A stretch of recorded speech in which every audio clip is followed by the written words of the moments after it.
il y a des choses là, il y a des petits exercices de style qui se préparent. Il y a un morceau là qui va arriver très lourd. Après les différentes interviews qu'il y avait eu, il y avait pas mal de gens qui demandaient un nouveau morceau, pas mal de fans qui nous disaient hey, mais il faudrait refaire un nouveau morceau. Et même Oxmo qui disait non mais pourquoi pas un nouveau morceau, etc. Parce que les gens ils veulent chanter du nouveau, du frais et de la valeur sûre, tu vois. Donc mettez-vous au travail, vous sortez un EP pour le concert. Il y a une demande de nouveauté. Et nous aussi, on a envie aussi de t'expliquer notre vie de maintenant aussi. C'est intéressant aussi. Donc, Ce nouveau morceau, il a été, c'était un peu spécial parce que ça faisait très longtemps qu'on n'était pas ensemble en studio. Dans le studio, il y a cette problématique de LM, mais en même temps, en 2016, 2017, tout ça, il n'y a plus de problème, quoi. Il n'y a plus de problème pour envoyer.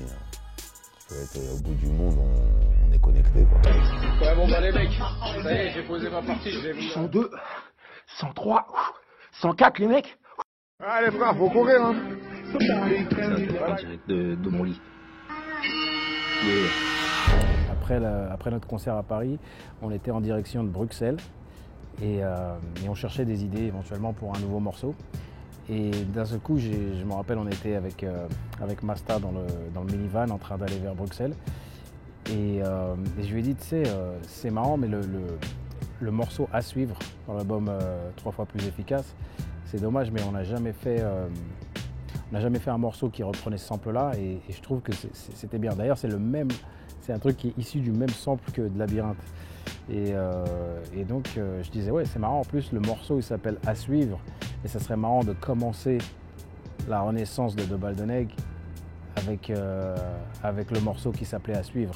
Donc, une fois que j'ai dit ça, je vois les yeux de Masta qui s'écarquillent et qui sont là. Ah ouais, je vois trop l'idée. Et puis, il écoute le sample comme ça et tout. Et là, il était parti. Là, je savais qu'il allait nous faire un truc de folie. Masta, qui lui aussi avait un peu lâché un peu, donc ça fait se remettre aussi dedans. Pareil, en fait, tout le monde, on renaît un peu. On est tous ensemble comme il y a 20 piges. Bouge ta tête ou tombe, aujourd'hui tu as 20 ans. Tu connais.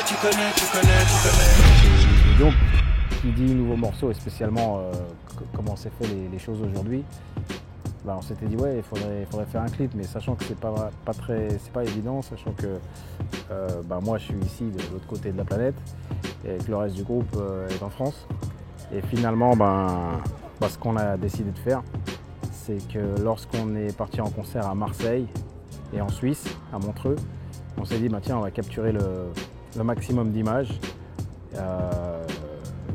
En plus des images qu'on avait déjà de Bruxelles, du concert à Paris, etc. Et montrer que, tu vois, en fait faire une espèce de clip basé sur des images de la tournée en fait. Et il y a un autre truc aussi qui est important, c'est que de Baldeneg, c'est un clip.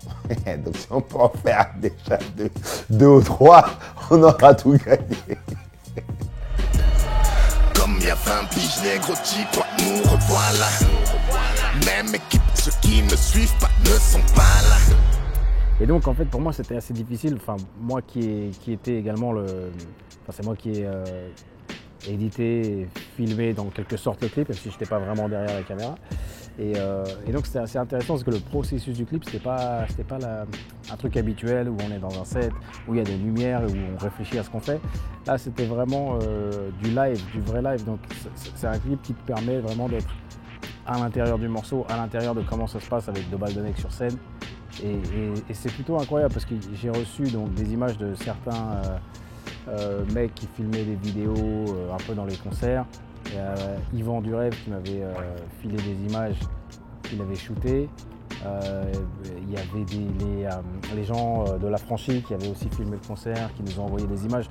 Donc il n'y a pas, mine de rien, sans être dans un contexte normal pour faire des vidéos, on a quand même eu pas mal de prises de vue, mais bon, c'était assez un casse-tête parce qu'il y avait beaucoup de caméras différentes, beaucoup de couleurs différentes. Enfin, c'était assez intéressant, mais à la finale, on a réussi à avoir un truc qui vraiment retranscrit l'ambiance de Baldeneg sur scène. Et j'ai pas pu résister à mettre des images qui étaient filmées, qui n'étaient pas censées être dans le clip, mais qui étaient filmées avec les iPhones et les téléphones de chacun quand tout le monde fait la fête après le concert à Brest.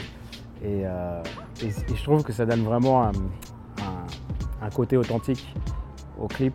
Et ça montre vraiment l'intérieur, l'ambiance qui règne au sein de Baldonnec. C'est un petit peu comme si, souvent on dit j'aimerais bien être une petite fourmi sur le mur pour voir ce qui se passe dans telle et telle situation. Bah là c'est un petit peu ça. Et en fait. voilà, après il y a des choses qui arrivent et il faut se tenir au courant parce que ça va être très